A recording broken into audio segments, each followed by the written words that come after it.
don't you get nervous that we could make spectacular discovery on Mars that not only has there been life, there's actually like pretty advanced micro, or multicellular life totally thriving in certain regions. We just hadn't visited them yet on Mars, and we make this big discovery that a relatively large percentage of people just simply wouldn't believe it.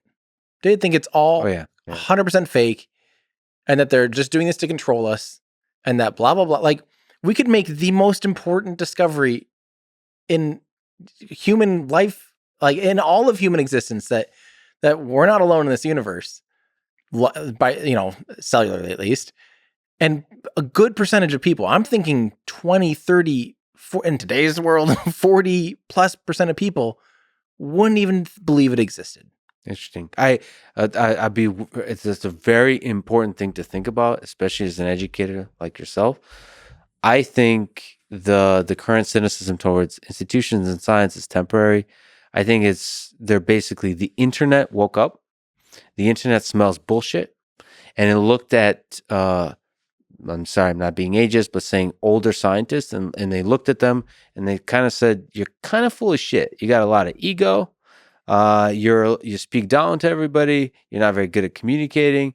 I think there's a lot of truth to what they're saying, and I think the young scientists that are coming up will be much better at not being full of shit, being authentic, being real, not treating people like they're children that can't possibly understand, like taking it very seriously.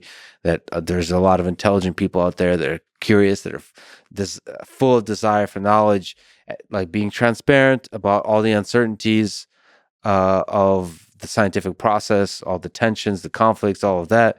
And it's just, I think once we fix the science communication system adapted to the internet, I think that won't be an issue. I hope. I mean, that's why people like you are really important. Is like communicate with authenticity. But yeah, that's definitely something to think about. I mean, yes, the early. Listen, scientists too, like the phosphine discovered on Venus, is like they're extremely skeptical always. So definitely there will be a lot of skepticism. And it depends what it looks like. If it kind of looks like, this thing kind of looks like bacteria back on Earth, yes. So it means contamination is very difficult to avoid in general. But if the thing looks like fundamentally different, then you're like, all right, that like totally different DNA, RNA. Like, this is not. We've never observed this ever at all. Then you're like, all right, cool. Of course. So that another promising thing that's difficult to be definitive about, but is get better and better direct imaging systems.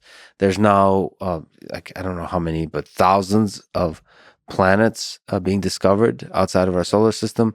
There's moons being discovered now, Earth-like planets being discovered. So like all of that, if we could do direct imaging of those planets more and more and more, there could be some gigantic. Listen, if there is like a Kardashev like type 2 civilization, we're gonna see the damn thing. It's gonna be producing a lot of.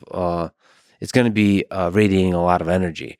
So the possibility of detecting some of that's also a real possibility with something like James Webb telescopes, like those kinds of efforts, that starts becoming a reality.